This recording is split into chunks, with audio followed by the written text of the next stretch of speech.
আসসালামু আলাইকুম। আমি ইয়াসমিন রিতা বলছি নিউ ইয়র্ক থেকে। কেমন আছেন আপনারা? নিশ্চয়ই ভালো। আমি তো আলহামদুলিল্লাহ ভালো আছি। চলে এলাম আবার একটি নতুন রান্নার রেসিপি নিয়ে আপনাদের সাথে দেখা করতে। আজকে আমি আপনাদের জন্য যা তৈরি করব তা হচ্ছে মুরগির মাংসর সাদা তরকারি।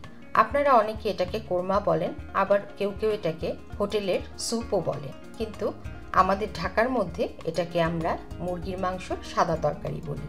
তো মুরগির মাংস সাদা তরকারি তৈরি করতে আমার কি কি উপকরণ লাগছে চলুন চট করে একবার আপনাদেরকে দেখিয়ে দিই। আমি এখানে মাঝারি সাইজের একটি মুরগি পুরো আস্তটাই নিয়েছি টুকরো করে।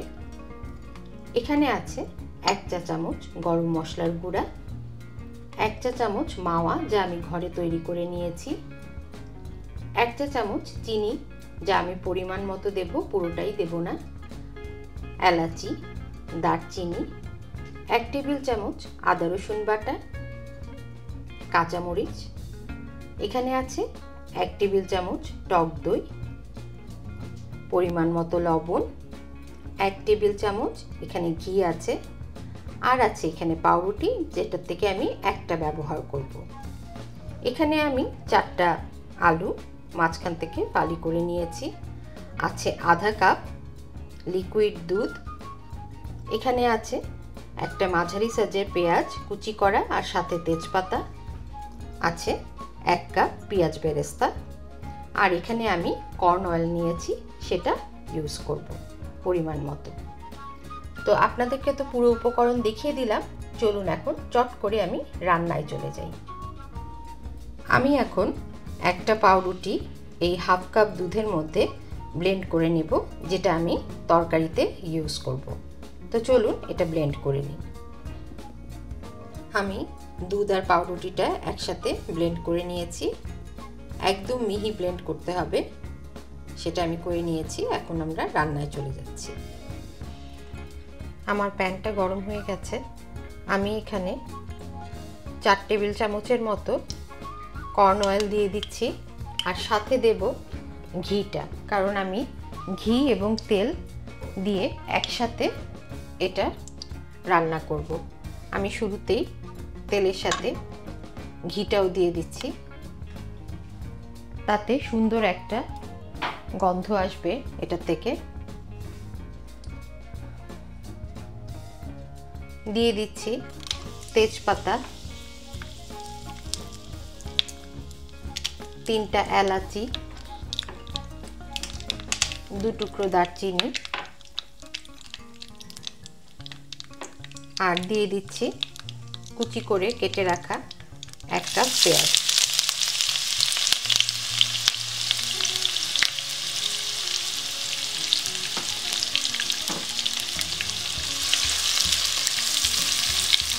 পেঁয়াজটা আমি সুন্দর করে একটু কালার আনবো, যতটুকু আর কি আনা যায়, কারণ আমাদের এখানে আগেই বলেছি এখানকার পেঁয়াজ খুব একটা বেরেস্তার মতো কালার তো আসেই না, একটু হালকা বাদামি কালার হতেও অনেক সময় লাগে এটা। তো আমি পেঁয়াজটা একটু কালার করে নিচ্ছি।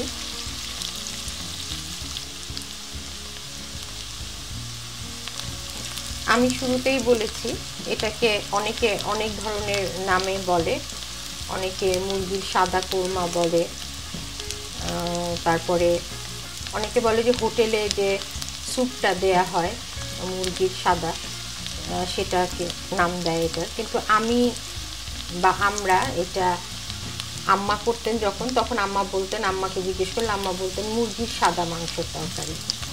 এটাকে কোরমা বা স্যুপ কখনোই আমরা শুনিনি, যার জন্য আর কি আমরা এটাকে শুরু থেকেই মুরগির সাদা তরকারি বলি।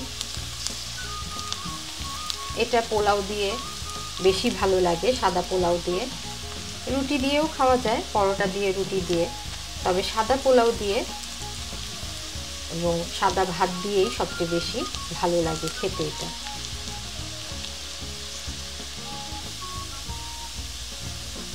আপনারা দেখছেন একটু কালার চলে এসছে।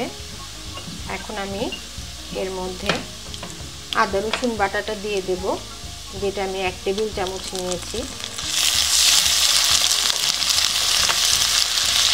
সাথে অল্প একটু পানি দিয়ে দিচ্ছি যাতে মশলাটা পুড়ে না যায়।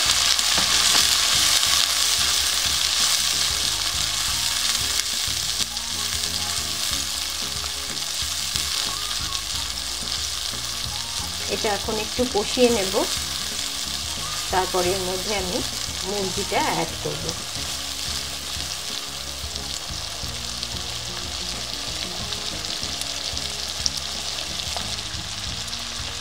আমার মশলাটা কষানো হয়ে গেছে, আমি এখন এর মধ্যে মুরগিটা অ্যাড করব।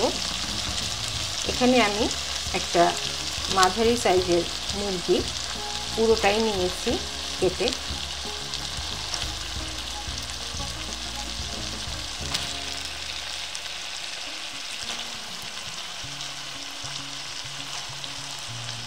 এখন আমি আস্তে আস্তে এর মধ্যে এক একটা করে উপকরণ অ্যাড করব।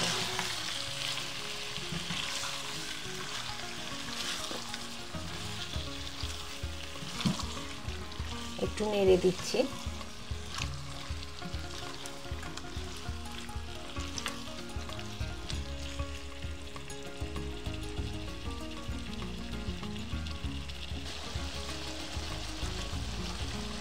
দিয়ে দিচ্ছি টক দইটা, 1 টেবিল চামচ টক দই আছে এখানে। আর দিয়ে দিচ্ছি পরিমাণ মতো লবণ। আমি এখানে প্রথমে 1 চা চামচ লবণ দিয়েছি, পরে লাগলে আবার লবণ অ্যাড করব।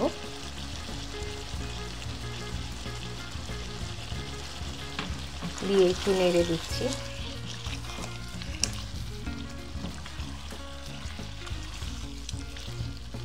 চুলার আঁচটা আপনারা মাঝারি রাখবেন এই সময়ে।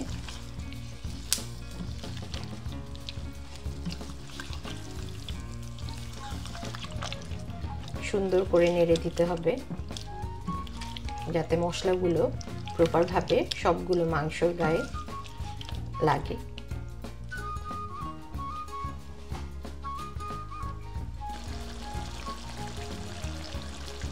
মাংসটা একটু কষানো হলে এর মধ্যে আমি গরম মশলা গুঁড়া দিয়ে দিচ্ছি। আর দিয়ে দেব বেশ কিছু কাঁচামরিচ।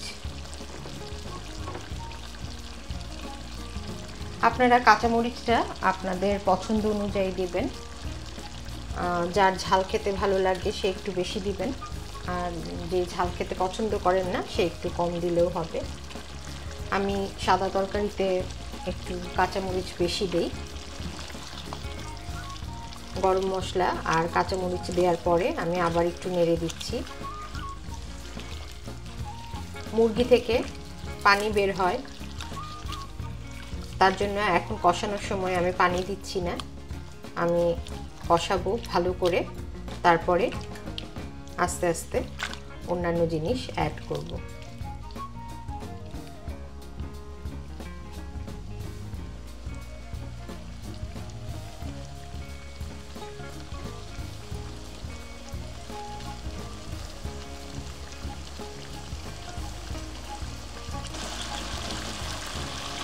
আমি এটা একটু কষিয়ে নিচ্ছি ভালো করে। তার ফাঁকে আপনাদের সাথে একটু গল্প করে নিই। এই বিদেশের মাটিতে এসে আমি কত ধরনের নতুন নতুন অভিজ্ঞতা হয়েছে আমার, কত ভালো অভিজ্ঞতা সেটা আপনাদের সাথে শেয়ার করব। আপনাদেরকে আমার এক নেইবারের গল্প বলেছিলাম, যে পাঞ্জাবি নেইবার আমার পাশের বাসার। আমি আমার আরেক নেইবারের গল্প করব, সে হচ্ছে গাইনিজ নেইবার আমার। তো গাইনিজরা এখানে আমাদের মতোই, বাঙালিদের মতো সব ধরনের সবজি চাষ করতে পছন্দ করে। তারা অনেক ধরনের টমেটো, তারপরে লাউ, তারপরে কাঁচামরিচ গাছ এগুলো তারা লাগায়। তো সেরকমই আমার এক গাইনিজ নেইবার, তো সে লাউ গাছ লাগিয়েছে।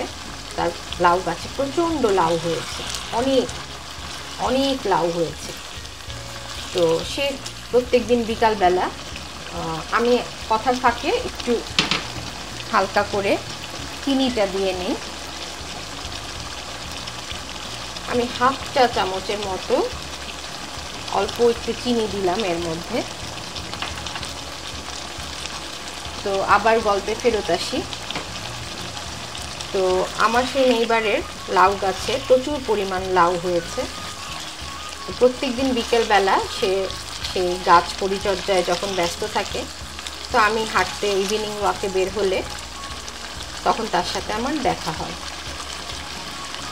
আমার মাংসটা কষানো হয়েছে, আমি একটু পানি দিয়ে দিচ্ছি এর মধ্যে। হাফ কাপের মতো পানি আমি এখানে অ্যাড করলাম। খুব বেশি পানি দিব না এখন, লাগলে পরে আবার দেব। তো সেই নেইবারের সাথে আমার আসা যাওয়ার রাস্তায় দেখা হয়। তো আমি তাকে বললাম যে বাহ, তোমার তো প্রচুর পরিমাণ লাউ হয়েছে গাছে। তো সে আমাকে বলল যে তুমি কি এগুলো খাও? আমি বললাম হ্যাঁ, অবশ্যই আমি খাই। তো সে তখন আমাকে বললো একটু দাঁড়াও, তুমি একটু দাঁড়াও, আমি এখানে একটু পেঁয়াজ বেরেস্তা অ্যাড করছি। সে আমাকে বলল যে তুমি একটু দাঁড়াও, আমি আসছি বলে সে ভিতরে গিয়ে একটা কেচি নিয়ে আসলো এবং একটা মস্ত বড় লাউ কেটে সে আমার হাতে ধরিয়ে দিল। বলল যে তুমি এটা রান্না করে খাবে। আমার তো খুশি আর কে দেখে, আমি তো মহা খুশি। একে তো গাছের টাটকা লাউ, তার মধ্যে বিশাল বড়। তা আমি তো খুশি মনে লাউটা হাতে ধরে ধরে বাসায় নিয়ে আসলাম। আসার পরে আমার ছেলেদেরকে বললাম যে দেখো,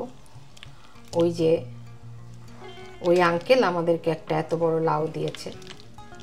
এবং আমি লাউটা নেওয়ার পরে তাকে অনেকবার ধন্যবাদ জানিয়েছি, কারণ আমি তো তাকে কিছু দিতে পারছি না ধন্যবাদটা ছাড়া সেখানে। তো পরবর্তীতে তার সাথে যখন আমার দেখা হয়েছে, তখন আমি সেই লাউয়ের রান্না করা ছবিটা তাকে দেখিয়েছি। সে তো খুবই খুশি দেখে। এভাবেই আমরা এখানে বিদেশ বিভুঁইয়েতে পরিবার পরিজন ছেড়ে এই ধরনের নেইবারদের সাথেই আমরা মিলেমিশে বসবাস করি। তো আমার মোটামুটি সব কিছু দেয়া হয়েছে, আরও কিছু জিনিস বাকি আছে যা আমি এটার মধ্যে অ্যাড করব। তার আগে আমি একটু এটা ঢেকে দিচ্ছি।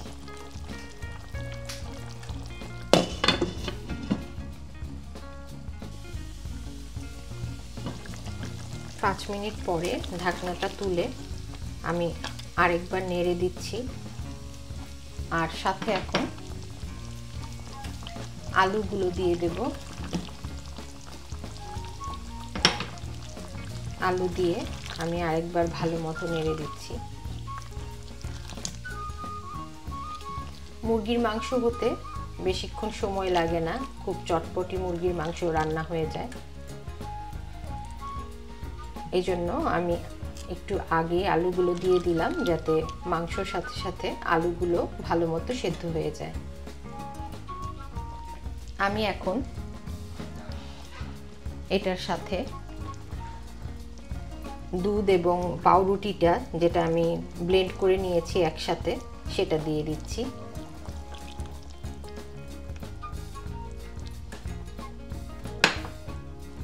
দিয়ে আবার একটু নেড়ে দিচ্ছি। দেখতেই পাচ্ছেন কালারটা কি সুন্দর হয়েছে।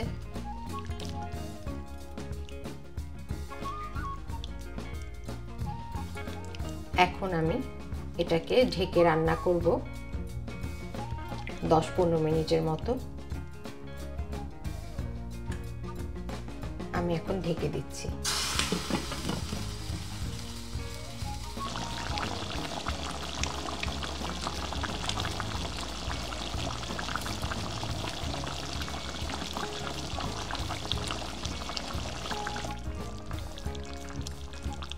পনেরো মিনিট পর ঢাকনাটা তুলে আমি একটু নেড়ে দিচ্ছি। এর মধ্যে আমি লবণ চেক করেছি, লবণ ঠিক আছে। আলুও প্রপারভাবে সিদ্ধ হয়েছে। আমি এখন এর মধ্যে সেই যে মাওয়াটা রেখেছিলাম সেটা দিয়ে দিচ্ছি। দিয়ে আমি আরেকবার ভালো মতো নেড়ে দিচ্ছি। তারপর আমি এটা নামিয়ে নেব।